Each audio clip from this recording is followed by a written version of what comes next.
Burn away এই কেকটা হচ্ছে একটা সারপ্রাইজ কেক। আর এই কেকটা আমি আমার হাজব্যান্ডের জন্য বানিয়েছিলাম ওর বার্থডেতে ওকে সারপ্রাইজ দিব বলে। আর এই কেকটা যখন বার্ন হয় ওই মুহূর্তের একটা রিলস ভিডিও আমি আমার পেজে আপলোড দিই, আর তখনই দেখতে পাই অনেকে আমার মেসেঞ্জারে জানতে চাচ্ছেন আমি কিভাবে এই কেকটা বানিয়েছি। তো আজকের ভিডিওতে আপনাদের সাথে তাহলে শেয়ার করতে যাচ্ছি আমি এই বার্ন অ্যাওয়ে কেকটা আমি কিভাবে বানালাম।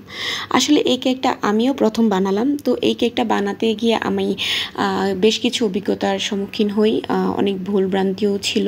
আশা করছি এই ভিডিওটা যদি আপনারা সম্পূর্ণ দেখেন তাহলে আপনিও চাইলে বাসায় বানাতে পারবেন আর আমার মতো ভুল হবে না। আপনি যদি বেকিং সম্পর্কে মোটামুটি আইডিয়া রাখেন যেমন আমার মতো, তাহলে অবশ্যই আপনি এই কেকটা ট্রাই করতে পারেন। আপনার প্রিয়জনকে সারপ্রাইজ হিসেবে দেখবেন, সত্যি অনেক বেশি খুশি হয়ে যাবে। এবার আসি এই কেকটা আমি কিভাবে বানালাম।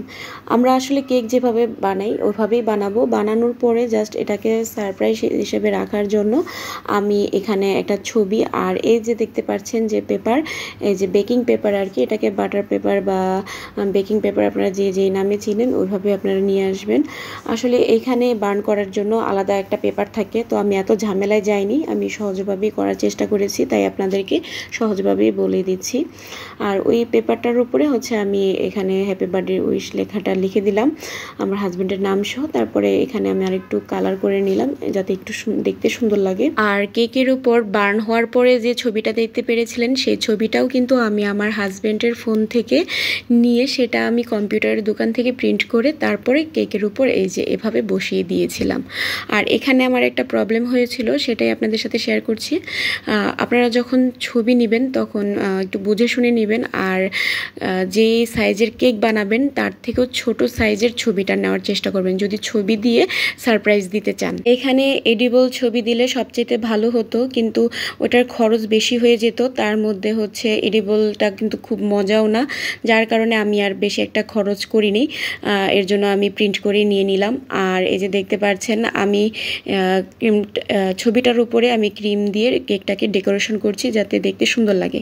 তো এখানে আমি ছবিটা এমন একটা ছবি দিয়েছি তার মধ্যে কেকের সাইজের থেকেও ছবির সাইজটা বড় ছিল, যার কারণে এই যে দেখতে পাচ্ছেন আমি যে ক্রিম দিয়ে ডেকোরেশন করছি এর মধ্যে যে আমার হাজব্যান্ডের মাথাটা কিন্তু ঢেকে গিয়েছে।